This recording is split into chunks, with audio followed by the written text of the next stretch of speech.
Welcome back दोस्तों।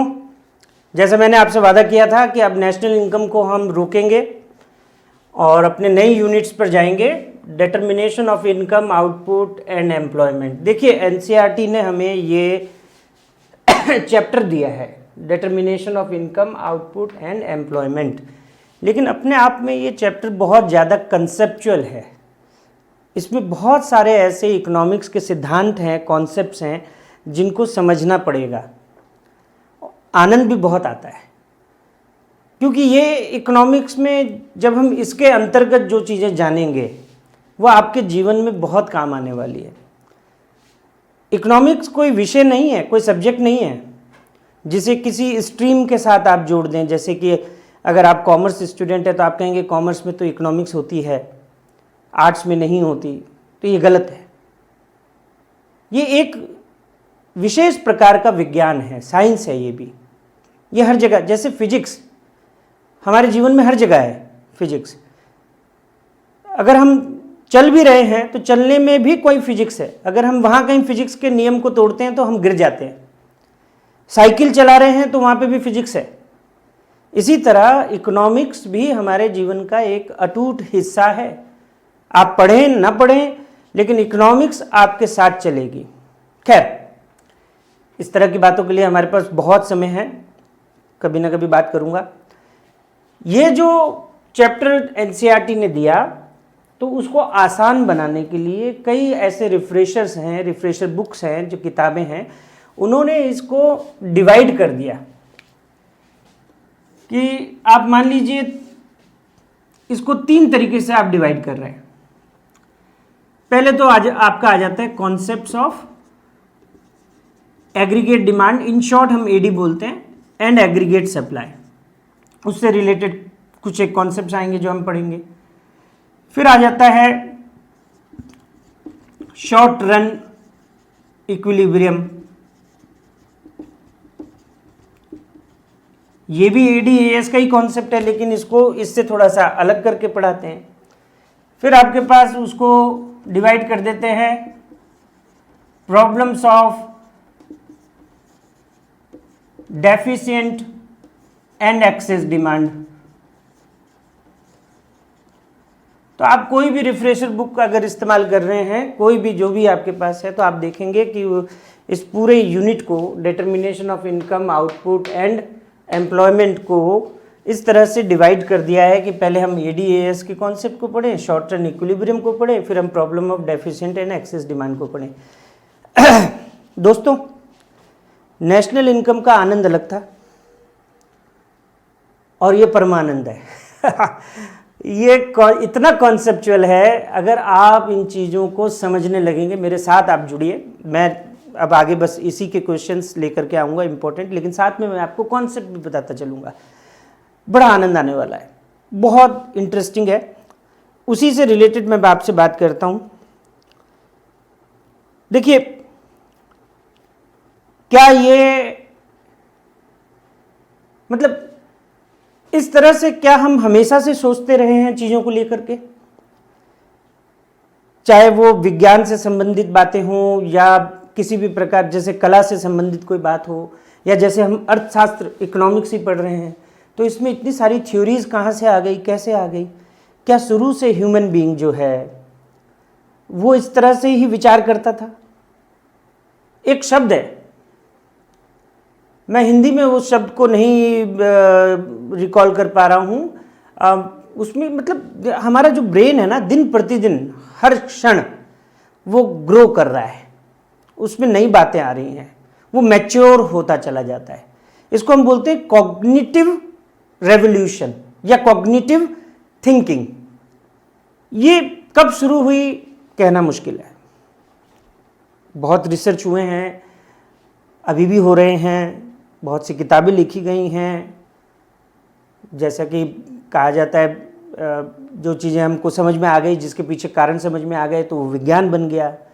जो हम नहीं समझ सके, जिन पर आज भी पर्दा है, जिनको समझा जा रहा है, बहुत सी चीज़ें हैं। जैसे मैं अगर आपको कहूँ तो आत्मा को लेकर के अभी भी लोगों में बहुत सारे संशय हैं कि आखिर ये है भी कि नहीं है, कि क्या है, अगर है तो बहुत कुछ है। शक किया जा सकता है, रिसर्च हो रही है कि हमारे पूर्वज किस तरीके से सोचते होंगे या हम जिस तरीके से सोच रहे हैं तो क्या हम ज़्यादा इंटेलेक्चुअल हैं। इन्हीं बातों को लेकर के एक थ्योरी आती है जिसे हम कहते हैं कॉग्निटिव रेवोल्यूशन। मैं उसका हिंदी संस्करण नहीं याद कर पा रहा हूँ कि उसे क्या कहते हैं। आप यूँ समझें कि निरंतर जब हम अपने मस्तिष्क में किन्हीं बातों को लेकर के उन्हीं बातों को घुमाते रहते हैं और सोचते हैं और गहन विचार करते हैं और किसी तरह की कंक्लूजन्स पर जब हम पहुंचते हैं जो कि रैशनल होता है, समझदारीपूर्ण होता है। इकोनॉमिक्स में हमेशा हम रैशनल बिहेवियर को तवज्जो देते हैं, इम्पोर्टेंस देते हैं। तो यही कॉग्निटिव रेवोल्यूशन हो रहा है, एक विज्ञान है ये भी एक प्रकार का। तो भाई कॉग्निटिव रेवोल्यूशन की बात मेरे दिमाग में क्यों आई? एक समय था जब अर्थव्यवस्था की ज़रूरत ही नहीं थी, या कहें कि इकोनॉमिक्स जैसे सब्जेक्ट की हमें आवश्यकता नहीं थी। इकोनॉमिक्स का मेन कारण ही यही है कि हमें जो कांस्टेंट ऑप्टिमाइजेशन करना होता है, कांस्टेंट ऑप्टिमाइजेशन आप ये समझिए कि हमारे पास एक सीमा है, हर कोई हर चीज़ में बेहतर नहीं है या वो हर कार्य को नहीं कर सकता खुद, ठीक है। तो हमें एक दूसरे पर निर्भरता है। दूसरा, हमारे पास जो साधन है वो सीमित हैं, तो सीमित साधनों से हमें अधिकतम निकालना होता है। इसी को हम बोलते हैं कांस्टेंट ऑप्टिमाइजेशन। अगर माइक्रो इकोनॉमिक्स की हम बात करें, यानी कि क्लासिकल इकोनॉमिक्स, बिल्कुल मैं यहीं पर आ रहा हूँ, ये जो शुरुआत हुई है ना मैक्रो इकोनॉमिक्स की, वो इसी चर्चा से हुई है। तो ये मैं आपका थोड़ा सा बस समय लूँगा क्योंकि ये मुझे बड़ा आनंद आता है बच्चों के साथ ये डिस्कस करने में। तो कॉग्निटिव रेवोल्यूशन को जब मैं यहाँ जोड़ रहा हूँ तो वो क्या है? दरअसल एक समय था जब हमारे पूर्वज जो थे उनके लिए ये चिंता का विषय नहीं होता था कि कल वो क्या खा पाएंगे या नहीं खा पाएंगे, उनके पास भोजन होगा कि नहीं होगा, आगे का जीवन कैसा होगा, इतना नहीं सोचते थे। वो भी बिल्कुल बेसिक इंस्टिंक्ट के साथ काम करते थे। भूख लगी है तो भूख लगी है तो कुछ लोग आपस में साथ में हो लिए, जंगल में निकल लिए, भोर होते ही जैसे उजाला हुआ जंगल में निकल लिए, जो मिल गया उनको खाने के लिए ले करके आ गए, चाहे वो वनस्पति है, चाहे वो जीव है, जीवाणु है, कुछ भी जो भी है। ओमनिवोरस है हम, इंसान जो है, मनुष्य जो है, वो सभी प्रकार की चीज़ों को का सेवन करने में सक्षम है। तो ओमनिवोरस टाइप के हमारा नेचर शुरू से रहा है, इसलिए रहा है। तो हम शिकार करके खाया करते थे, तो बहुत ज़्यादा विचार करने की जरूरत नहीं थी, पेट खाली नहीं रहता था, भरा हुआ रहता था। और जब आदमी का पेट भरा हुआ रहता है ना, तो वो सोचता है, विचार करता है, और वहीं से हमारा थॉट प्रोसेस शुरू हुआ। रेवोल्यूशन आए, एग्रीकल्चर रेवोल्यूशन को यहाँ हम बात लेते हैं, जो वैज्ञानिक और जो रिसर्चर्स हैं वो ये बात करते हैं कि जब हम एग्रीकल्चर से जुड़े तो हम एक जगह ठहर गए, हम खाना बदोश नहीं रहे, क्योंकि एक जगह ठहर कर ही हमें फसल को उगाना होता था। उसमें वक्त लगता है, 4 महीने 6 महीने। आप अगर किसी भी फसल की बात करें तो 6 महीने 4 महीने में वो बड़ी होती है और हम उसकी हार्वेस्टिंग करते हैं और उसका सेवन करते हैं। तो जाहिर सी बात है हम एक जगह ही रुके हैं और हमने अपनी जगहों को जो है प्रोटेक्ट करना शुरू किया। तो जब हमारे पास आज का खाना उपलब्ध था, आने वाले दिनों का खाना उपलब्ध होने लगा, तो खाली दिमाग शैतान का घर मैं शैतान नहीं बोल रहा हूँ, मैं कहने का मतलब ये है कि आप खाली बैठे हैं तो कुछ ना कुछ सोचेंगे। बस यहीं से जो है चीज़ें बदलनी शुरू हो गई आदमी के जीवन में, हमने सोचना शुरू किया। आज भी हम कॉग्निटिव रेवोल्यूशन के दौर में हैं। जैसे जैसे हम मैटेरियलिस्टिक हो रहे हैं और सुविधाजनक हो रहे हैं, हमारे पास वक्त ज़्यादा है सोचने के लिए, आगे बढ़ने के लिए, तो हम कई चीज़ों पर जो है आगे बढ़ रहे हैं। तो भाई मैं इन बातों को इसलिए कर रहा हूँ क्योंकि जब हम जब पढ़ने जाएंगे ना, तो 2 चीज़ें आएंगी आपके सामने। एक बात आएगी कि क्लासिकल व्यू क्या था, या क्लासिकल इकोनॉमिस्ट जो होते हैं हम उनकी बात कर रहे हैं, है ना, कि क्लासिकल इकोनॉमिस्ट या क्लासिकल व्यूज या थ्योरी आप कह सकते हैं इसको, है ना। आप थ्योरी कहिए, व्यूज कहिए, या उससे वो जिस प्रकार का जो लोग विचार रखते थे, है ना, उनको हम क्लासिकल इकोनॉमिस्ट कहते थे। फिर एक जनाब आए जिनका नाम था जॉन मेनार्ड कीन्स। माफ़ी चाहूँगा अगर कहीं स्पेलिंग लिखने में गलती हो जाए तो, क्योंकि अमूमन हम बहुत ज़्यादा लिखते नहीं हैं इन नामों को।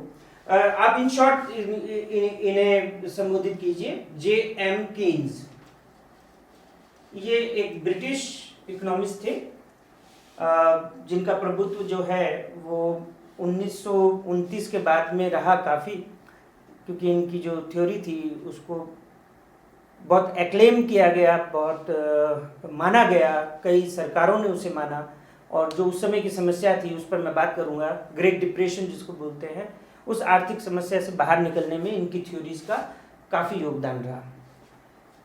तो इन दो तरह की जो थिंकिंग्स थी, जो व्यूज थे, उसमें एक आमूलचूल परिवर्तन आया। क्लासिकल इकोनॉमिक्स अगर मैं बात करूं तो हमें यहाँ पर जो सबसे ज़्यादा सम्मान से हमें जिन्हें देखना चाहिए तो वो एडम स्मिथ हैं। कई बार उन्हें फादर ऑफ इकोनॉमिक्स भी कहा जाता है। J.S. मिल हैं, ठीक है ना, John Stuart Mill, Stuart little, आप मूवी देखी होगी, बड़ी प्यारी मूवी है, एक छोटा सा चूहा, Stuart little, John Stuart Mill, ठीक है, मैल्थस और रिकार्डो, और नाम लेते जाइए, बहुत सारे इकोनॉमिस्ट हैं, लेकिन ये हमारे स्टडीज़ का हिस्सा नहीं है कि इन सब नामों को हमें याद रखना पड़े। एल्फ्रेड मार्शल, ये सब क्लासिकल इकोनॉमिस्ट थे। मैं आपको बाकायदा थ्योरी में लेके चलूँगा, इंपॉर्टेंट क्वेश्चंस, लेकिन ये वीडियो मैं इसलिए बना रहा हूँ कि एक इंटरेस्ट आपको आ जाए कि आगे जो हम पढ़ने जा रहे हैं उसमें क्या है, थोड़ा सा आप समझें, सेल्फ स्टडी कीजिए, पढ़ने के लिए खूब है, पढ़ना बहुत ज़रूरी है, किताबें पढ़ें, या नहीं तो गूगल में आप सर्च करते हैं, गूगल को पढ़ें। मैंने आज बहुत सारी चीज़ों के नाम लिए हैं, आप उसमें से किसी भी चीज़ को जाके सर्च करें, आपको बहुत सी चीज़ें जानने को मिलेंगी।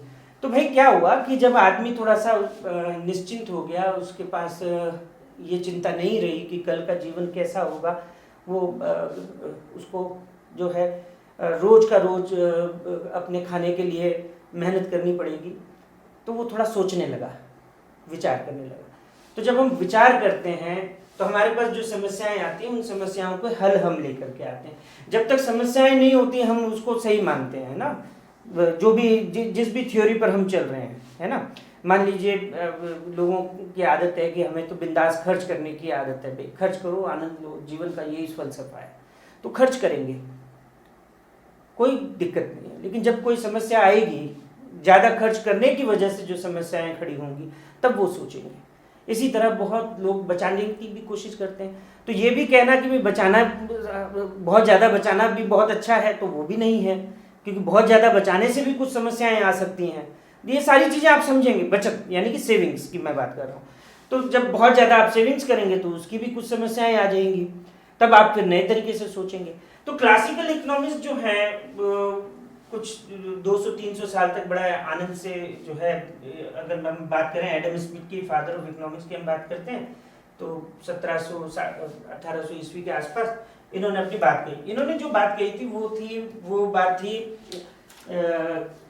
इनविजिबल हैंड की, है ना। मैं एक बहुत ही इम्पोर्टेंट डिफरेंस को बस यहाँ पे बता रहा हूँ आपको, कि वहाँ तक मैं आपको ले जा सकूँ। इन्होंने बात करी इनविजिबल हैंड, यानी ये कह रहे हैं कि अगर सीमित साधन हैं, सीमित साधनों का जिनका हम इस्तेमाल करते हैं अपने आप को सुविधाजनक करने के लिए, अपनी ज़रूरतों को पूरा करने के लिए, ये साधन नेचर से प्राप्त हो रहे हैं या हम खुद बना रहे हैं, जैसे कि रुपया, और अगर हम नेचर से प्राप्त कर रहे हैं तो फॉसिल फ्यूल्स हैं, पेड़ हैं, जल है, जलवायु है, ये सब है। तो ये जो साधन हैं, इन साधनों को हमें, मतलब कि आप यूँ समझिए कि अगर कोई एक्स गुड है ना, जैसे मान लीजिए वीट, गेहूँ, ये सभी लोगों के लिए बहुत आवश्यक है, स्टेपल फूड है ना। अगर मैं, जहाँ तक मैं गलत नहीं हूँ तो आज की तारीख में जितना गेहूँ दुनिया में उगता है ना, उतना कभी नहीं था, क्योंकि पॉपुलेशन को सपोर्ट करने के लिए चाहिए। आप ये समझ लीजिए कि एक जो ब्रिटेन है, इंग्लैंड का जो पूरा टोटल एरिया है, अगर वैसे 10 से 12 इंग्लैंड हम बना दें तो इतनी भूमि पर गेहूं पैदा किया जाता है, ठीक है। फिर भी उसकी हम कमी महसूस करते हैं और इसलिए अल्टरनेटिव्स ढूंढते हैं। तो गेहूं वीट एक स्टेपल फूड है। तो इस वीट की प्राइस क्या हो, है ना, ये कितने में मार्केट में आके बिके, ₹40 किलो में बिकना चाहिए कि ₹50 किलो में बिकना चाहिए कि ₹20 किलो में बिकना चाहिए, मतलब इसकी क्या प्राइस हो, है ना, क्या कीमत हो, इसको कौन तय करे? क्या इसको उगाने वाला किसान वो तय करे, या जो इसको कंज्यूम कर रहा है यानी इसकी डिमांड कर रहा है कंज्यूमर, क्या वो इसको तय करे कि भाई मैं क्या पैसे दूंगा, है ना? तो ये मतलब डिमांड और सप्लाई जो मैं बात कर रहा हूँ, जो हमने 11th में पढ़ा था माइक्रो इकोनॉमिक्स में। तो डिमांड एंड सप्लाई जो अपना काम करते हैं तो वो चीजों के दाम तय करते हैं, है ना, प्राइस को डिटरमाइन करते हैं। तो एडम स्मिथ साहब, या आप कह सकते हैं क्लासिकल इकोनॉमिस्ट, ये मानते थे या उनका ये मानना था कि जो भी इकोनॉमी में गुड्स एंड सर्विसेज हैं उनके साथ ज़्यादा छेड़छाड़ी नहीं करनी चाहिए।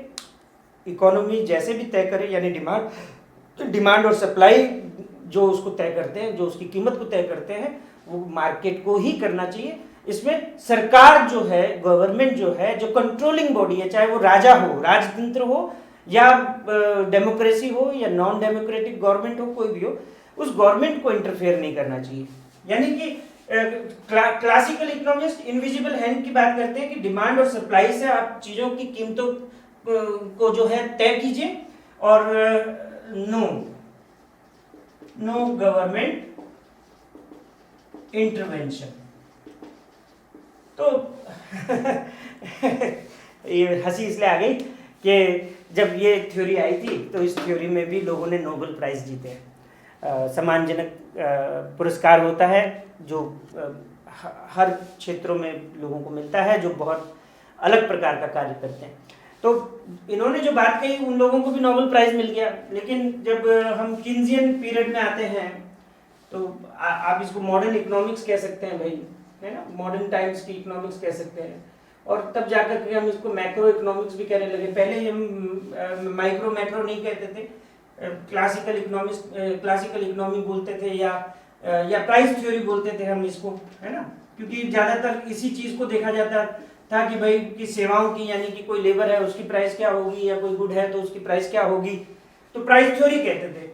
पर किन्स साहब के आने के बाद में जो है वो माइक्रो मैक्रो पे एक डिफरेंशिएशन आया। तो इन साहब ने क्या बोला, जॉन मेयनार्ड किन्स साहब ने बोला गवर्नमेंट इंटरवेंशन, यानी गवर्नमेंट का जो दखलंदाजी है, गवर्नमेंट की जो ज़रूरत है साधनों यानी कि फैक्टर्स उनकी प्राइसेस को तय करने में, is very very important, is very important. तो ये एक प्रकार से यू टर्न हो गया, थ्योरी में यू टर्न हो गया। इसी को कहते हैं कॉग्निटिव रेवोल्यूशन, सोचते जाना, नई चीज़ों को लेकर के आना। तो मैक्रो इकोनॉमिक्स जनरली, और उसमें भी खास तौर से जो determination of income, output and employment है, यानी कि एक देश में रोजगार, उत्पादन और आय ये किस तरह से जुड़े हैं, किस तरह से पैसे का सृजन होगा, पैसा बनाया जाएगा, जॉन मेयनार्ड साहब की थ्योरी को ही आगे बढ़ाने का काम हम इस यूनिट में करते हैं। और बहुत एक छोटे से हिस्से को हम 12th इकोनॉमिक्स में समझते हैं, और जो बच्चे इकोनॉमिक्स को अपना विषय बनाते हैं आगे, उन्हें बहुत कुछ आगे पढ़ना होता है। लेकिन ये बहुत इंटरेस्टिंग है, बहुत लाजवाब चैप्टर्स के साथ ये यूनिट है, बहुत ध्यान से हमें इसे करना है। और मेरी पूरी कोशिश रहेगी कि मैं आपको डाउन लेवल से अप लेवल की तरफ लेकर के आऊँ, यानी कॉन्सेप्ट के निचले स्तर से आपको ऊपर तक जो है इसके कॉन्सेप्ट को जोड़ने की कोशिश करूँ। तो आज आपको ये समझना है कि जो हम थ्योरी पढ़ने जाएंगे वो कुछ क्लासिकल इकोनॉमिक्स से यू टर्न लेती हुई किन्जियन इकोनॉमिक्स की तरफ बढ़ती है, और यहाँ पर हम कुछ इम्पॉर्टेंट चीज़ों को जानते हैं, सीखते हैं। दोस्तों बहुत बहुत शुक्रिया, आप बहुत ध्यान से वीडियोस देखें। देखिए ये एजुकेशनल वीडियोस हैं, ये एंटरटेनमेंट की वीडियोस नहीं है। छोटे वीडियो मैं कोशिश करता हूँ बनाने की, लेकिन उनकी भी सीमाएं हैं, कुछ हद तक तो वो बड़े होंगे। अगर मैं आपके साथ विस्तार से बात करूँ, अच्छे से आपको लेके चलूँ कॉन्सेप्ट के साथ, तो थोड़ा संयम आपको भी रखना है। वीडियोस आप देखें, पूरा देखें, अच्छे से देखें, अपने दोस्तों को बताएं, सब्सक्राइब करें और जो इम्पोर्टेंट क्वेश्चन है मैं बहुत जल्दी जल्दी लेकर के आऊँगा, और मैं उसके लिए क्षमा भी चाहूँगा। हो सकता है कि मैं आपको कुछ बातें ना भी एकदम जिस तरीके से मैं समझाना चाहता हूँ मैं आपको ना बता पाऊँ, लेकिन मेरा पहला मूल उद्देश्य ये है कि मैं 100 से ज़्यादा क्वेश्चंस आपके साथ डिस्कस करूँ, यानी इकोनॉमिक्स का पेपर आपका अच्छा नहीं बहुत अच्छा होने वाला है। इसी के साथ शुक्रिया, गुड नाइट।